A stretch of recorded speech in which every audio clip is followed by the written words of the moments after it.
Let's now look at a very important concept of density of states. Okay, we know that an electron can only occupy a certain energy level. Okay, other energy levels are forbidden. Okay, so corresponding to an energy level, we have two quantum states that an electron can take. Okay, so one would be where your spin is plus half and other would be where your spin is minus half.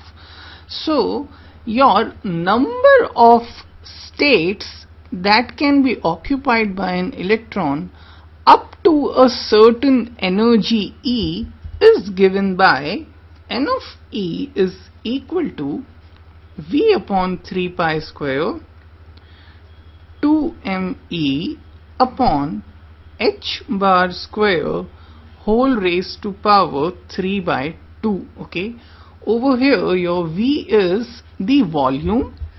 Okay, your E obviously is the energy, your h bar is your reduced Planck's constant, which is equal to h upon 2 pi. Okay, so with the help of this formula you can find out how many quantum states do you have up to a certain energy E. Okay, by the way, over here your m is the mass of your electron. Okay, now your density of states is defined as the number of quantum states that you have between a certain interval within a energy level E. Okay, so it's gonna be number of states between E and E plus dE. Okay, so it tells you the number of quantum states in the vicinity of E. Okay, your density of states is basically just dN upon dE. Okay, so over here you already have your expression for n. You just differentiate it with respect to E. Okay, it is having e raised to power 3 by 2. Differentiate it with respect to E, you are going to get 3 by 2 other function as it is, which is a constant. All these terms are constant, right?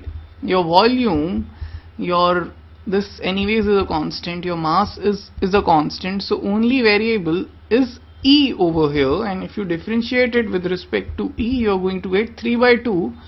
The other step as it is e raised to power 3 by 2 minus 1, which is going to be half. Okay, so your density of states is given by V by 2 pi square 2m upon h bar square raised to power 3 by 2 e raised to power half. Okay, so this represents the density of states or the number of available states between E and E plus dE. Okay, or between E and in the vicinity of E defined by the interval dE. Okay, so you have the expression for density of states, okay, which gives you the number of states available between a interval E and E plus dE. Okay, with the help of this expression you can always find out the number of states available between two energies E1 and E2. Okay, what would be that value? Your number of states between E1 and E2 is simply going to be integration dN, which is going to be integration dN by dE dot dE. Okay, so over here you already have your formula for dN by dE. I'll just copy this from here. Okay, and let's just paste it over here. So this is half. Your N is therefore equal to integration, this is your dN by dE dot dE, where your E varies from E is equal to E1 to E is equal